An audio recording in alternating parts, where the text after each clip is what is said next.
हो गई थी और सप्लाई बहुत ज्यादा थी, तो उनकी सैलरी आधी हो गई। यूरोप में यही तो हुआ था, एक बहुत बड़ा रेवोल्यूशन बना था जो कार्ल मार्क्स की बुक में था। तो यहाँ पे हम जो बात कर रहे हैं मार्केट की थ्योरी में, अच्छा अभी यहाँ पे एक चीज बहुत लेटेस्ट चेंज मैं अगर बात करूँ, 3 दिसंबर को कुछ चेंज हुआ, बहुत बड़ा चेंज। क्या हुआ 3 दिसंबर? 3 दिसंबर को इंडियन इकोनॉमी में एक बहुत बड़ा उलटफेर हुआ है। इसको मैं छोटा करके कहती हूँ, बताइए क्या हुआ 3 दिसंबर को? जमान आपने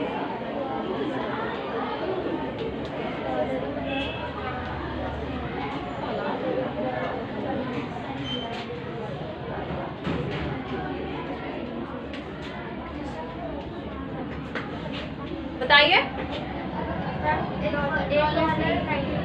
बिल्कुल 3 दिसंबर को एक बहुत बड़ा चीज हमें ये देखने को मिलता है, $1 आपका हो गया, रुपए में अगर मैं बात करूं 90.70, कितना पहुंच गया है? $1 आपका 90 रुपए पहुंच चुका है, यानी 90 क्रॉस कर चुका है, पहुंच क्या चुका है? 90 क्रॉस कर चुका है, 90.17 पहुंच चुका है। अच्छा अगर इस आपसे एक बेसिक क्वेश्चन मैं करती हूँ, ये क्वेश्चन एक सेंस में बनता है कि बेसिक क्वेश्चन अगर आपसे करती हूँ कि भाई $1 आपका 90.17 रुपए में कन्वर्ट हो चुका है, 90.17 रुपए में कन्वर्ट हो चुका है, तो मुझे ये बताइए इसका नॉर्मल पब्लिक पे क्या इफेक्ट देखा?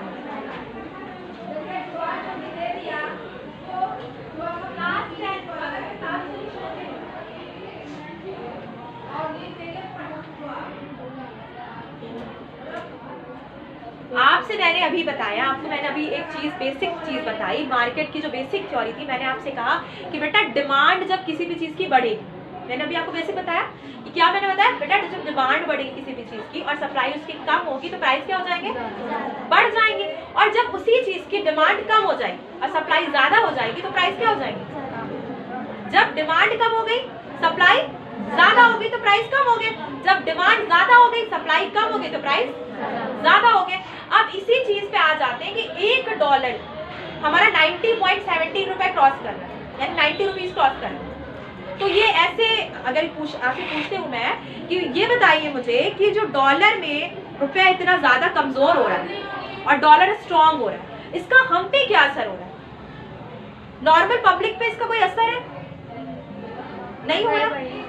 अच्छा कितने बच्चे ऐसा समझते हैं कि जो ये रुपए कमजोर हो रहा है, डॉलर स्ट्रांग हो रहा है, इस पे हमारा मतलब हमसे कोई मतलब नहीं है,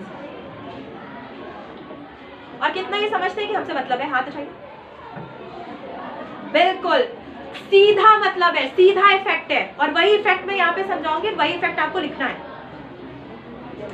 मैं आपसे कह रही हूँ कि $1 आपका 90 क्रॉस कर गया, 90 रुपीज क्या कर गया?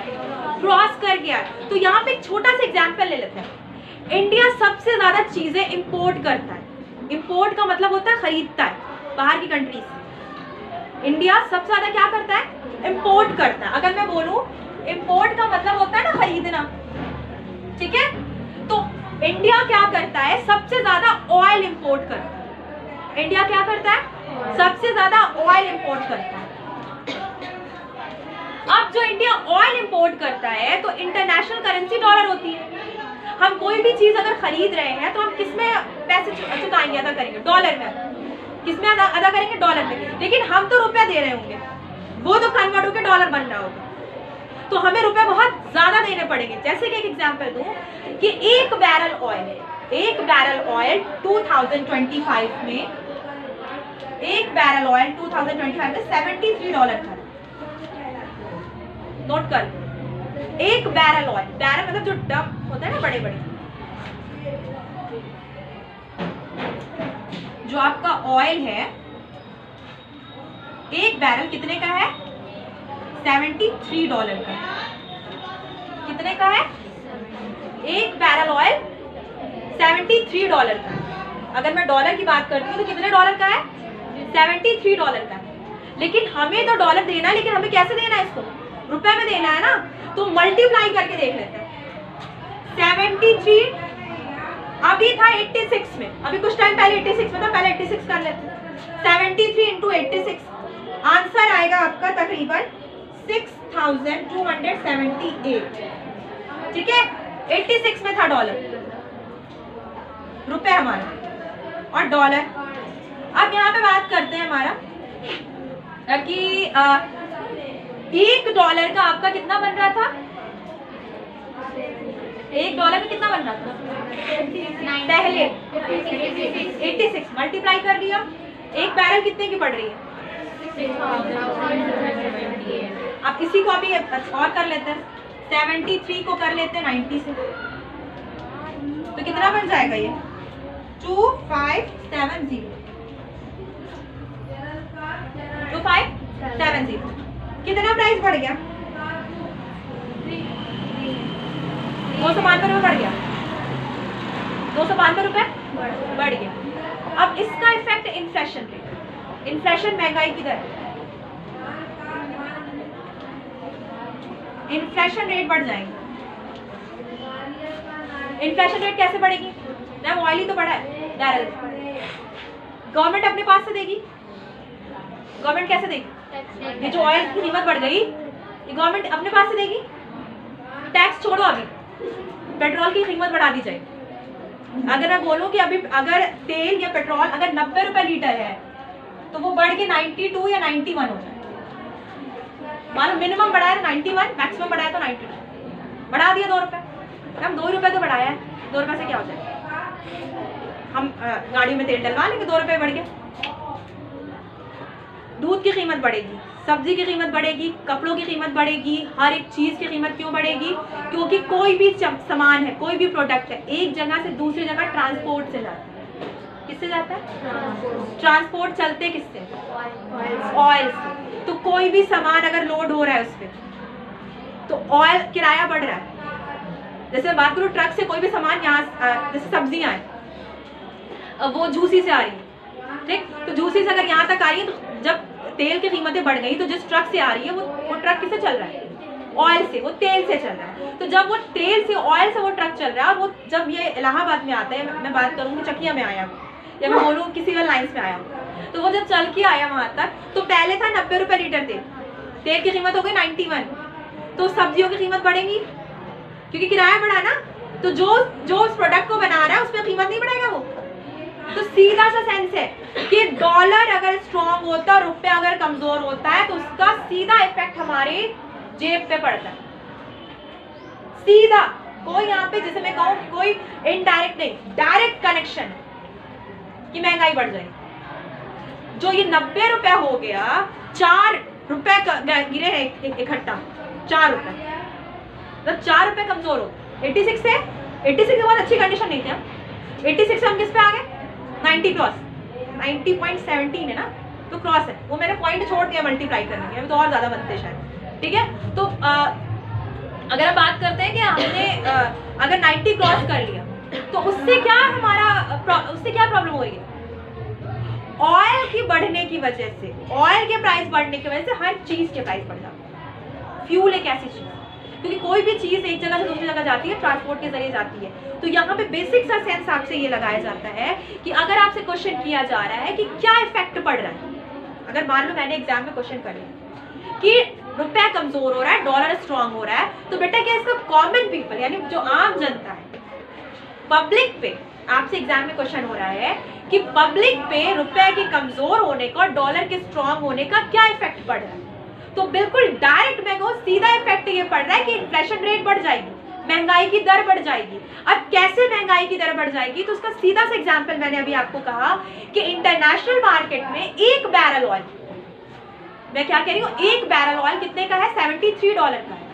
तो हम तो डॉलर में ही तो खरीदेंगे ना चीजें, लेकिन हमें रुपया देना पड़ रहा है, और $1 का कितना रुपया बन रहा है, 90। अभी मैंने मल्टीप्लाई करके आपको बताया कि जब $1 86 रुपए था, कितना था, $1 86 रुपए था, तो एक बैरल ऑयल हमें कितने का पड़ता था, 6278 का पड़ता था। लेकिन जब $1 90 रुपीज हो गया तो एक बैरल ऑयल हमें कितने का पड़ेगा, 6570 रुपीज का। तो ये जो एक्स्ट्रा पेमेंट लग रहा है, तो इससे गवर्नमेंट क्या करेगी, अपने पास से तो देगी नहीं, ऑयल की कीमत बढ़ा देगी, ऑयल की कीमत बढ़ा देगी। और जब ऑयल की कीमत बढ़ेगी तो सीधी सी बात है, किसी भी अगर मैं बात करूँ कंट्री में जहाँ पे पेट्रोल की कीमत अगर बढ़ती है, फ्यूल की कीमत अगर बढ़ती है, तो महंगाई इसलिए बढ़ती है क्योंकि आप जानते हो कि कोई भी प्रोडक्ट या कोई भी सामान एक जगह से दूसरी जगह ट्रांसपोर्ट के जरिए जाता है, और अगर किराया बढ़ेगा तो उस सामान की कीमत भी बढ़ जाती है, चाहे वो कोई भी चीज़ हो,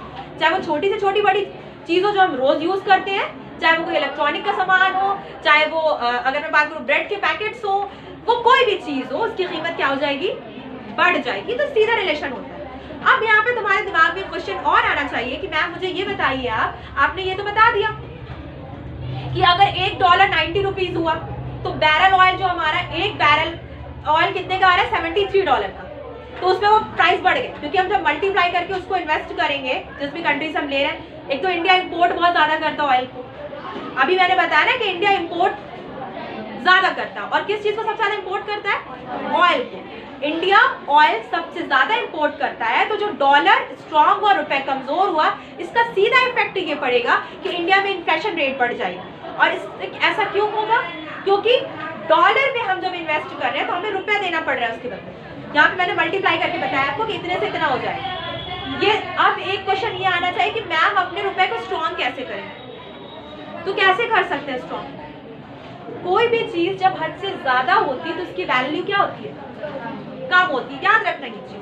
और कोई भी चीज जब हद से ज्यादा होती है तो उसकी वैल्यू कम होती है, और वो जब हद से कम होती है तो उसकी वैल्यू ज्यादा होती है। ये एकदम नॉर्मल, जिसमें तो लाइफ को लेके भी यही होता है हर चीजों में। तो यहाँ पे इंडिया में डॉलर क्यों स्ट्रॉन्ग हो रहा है, क्योंकि इंडिया में डॉलर है ही नहीं। जितने बाहर के इन्वेस्टर्स जो है पैसा लगा रहे थे, उन्होंने पैसे मार्केट से निकालने शुरू कर दिए।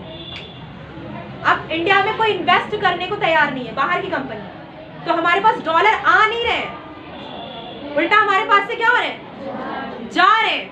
तो जिस वजह से हमारा रुपया क्या हो रहा है, कमजोर होता जा रहा है। तो अगर इंडिया को अपनी रुपए को अगर स्ट्रॉन्ग करना है तो उसे एक्सपोर्ट बढ़ाना पड़ेगा। इंपोर्ट हम ले रहे हैं, एक्सपोर्ट हम दे रहे हैं। तो अगर हमें अपने रुपए को स्ट्रॉन्ग करना है तो हमें इंपोर्ट को कम करना होगा और एक्सपोर्ट को ज्यादा करना होगा, बढ़ाना होगा। क्योंकि जब हम एक्सपोर्ट करेंगे तो हम भी डॉलर कमाएंगे। जब हम बाहर की कंट्रीज को अपने प्रोडक्ट को एक्सपोर्ट करेंगे तो हम क्या करेंगे, डॉलर कमाएंगे। तो जब हम डॉलर कमाएंगे तो हमारा रुपया क्या हो जाएगा, स्ट्रॉन्ग हो जाएगा। तो ऐसा अगर गवर्नमेंट करेगी तभी हमारा रुपया स्ट्रॉन्ग हो पाएगा। अगर गवर्नमेंट एक्सपोर्ट नहीं बढ़ाएगी तो रुपये की कंडीशन और दिन पर दिन खराब होती जाएगी। अगर मैं बात करूं कि पाकिस्तानी रुपए की, तो $1 का कितना पाकिस्तानी रुपए बनता है, 282, कितना 282। हम तो अभी 90 पे ही हैं, 282। अफगानी बहुत अच्छे हमसे 66, हमसे तो कम ही हुए ना 66। चाइना में कौन सी करेंसी चलती है, युआन। कौन सी, $1 7 युआन, $1 7 युआन। दिरहम की बात करूं, दिरहम बोलो, $1 3 दिरहम, 3 दिरहम, $1 3 दिरहम। नोट कर लो। किसी का इक्वल है, डॉलर स्ट्रॉन्ग माना जाता है, डॉलर इसलिए स्ट्रॉन्ग माना जाता है क्योंकि इंटरनेशनल करेंसी है, ठीक है। तो अभी मैंने जैसे आपको बताया कि $1 पाकिस्तानी रुपए कितना हुआ, 282। लिख देती हूं मैं, 282 कहाँ का, पाकिस्तान। $1 66 अफगानिस्तान। और मैंने क्या बोला अभी, चाइना। चाइना की बात करो 7 पॉइंट युआन चलता है चाइना, ठीक। इतना हार्ड है। $1 का जो 3 है वो कौन सा? दिरहम हम हाँ स्किप कर गए, ठीक। दिरहम यानी अब जो सऊदी में जिनके पेरेंट्स, जिनके फादर होंगे वो जानते होंगे दिरहम, दुबई और सऊदी में दिरहम चलता है। तो $1 3 दिरहम। पॉइंट्स में करके कुछ और है, वो डेटा अलग है, लेकिन ओवरऑल अगर 7 युआन, वहाँ रुपया नहीं चलता ना, वहाँ युआन चलती है, उनकी करेंसी युआन है। जैसे सऊदी की करेंसी दिरहम है, जैसे चाइना की करेंसी क्या है, युआन है, और इंडिया की रुपये अफगानिस्तान रुपया, पाकिस्तान रुपया, ठीक है। लेकिन वो साथ में बोल देते हैं भारतीय रुपया, पाकिस्तानी रुपया, अफगानिस्तानी रुपया, ये बोला जाता है, ठीक है। तो 66 हमसे अच्छी कंडीशन में अफगानिस्तान, पाकिस्तान को तो छोड़ ही दो, बात ही खत्म है। वहाँ पे 500 रुपये लीटर दूध बिक रहा है, तो भाई जहाँ पे 282 में हो जाएगा वहाँ महंगाई तो बढ़ेगी ना। तो सीधा सा यहाँ पे रिलेशन आपको मैंने अभी समझाया। और अगर हमको अपनी कंडीशन सुधारनी है, रुपए को स्ट्रॉन्ग करना है, तो गवर्नमेंट को क्या करना होगा, एक्सपोर्ट बढ़ाने होंगे और इंपोर्ट कम करनी पड़ेगी, क्योंकि जब हम डॉलर कमाएंगे तभी हमारा रुपया स्ट्रॉन्ग हो पाएगा, और जब तक हम डॉलर कमाएंगे हमारा रुपया स्ट्रॉन्ग नहीं होगा। तो इंपोर्ट में तो हमें देना ही पड़ेगा ना, एक्सपोर्ट में तो हमको क्या होगा, मिलेगा। और इस पे सबसे बड़ी प्रॉब्लम अभी जो हुई थी वो कहाँ पे देखने को मिली थी, मैंने आपको बताया था, अमेरिका ने 50% टैरिफ जो इंडिया पे लगाई, तो इंडिया के प्रोडक्ट अमेरिका में महंगे बिक रहे थे, तो उसकी डिमांड क्या हो गई थी, कम हो गई, तो जो डॉलर कमाना था वो भी नहीं कमा पा रहे हैं। तो इंडिया की इस टाइम इकोनॉमी की बैंड बजी हुई है, लेकिन फिर भी हम बहुत अच्छे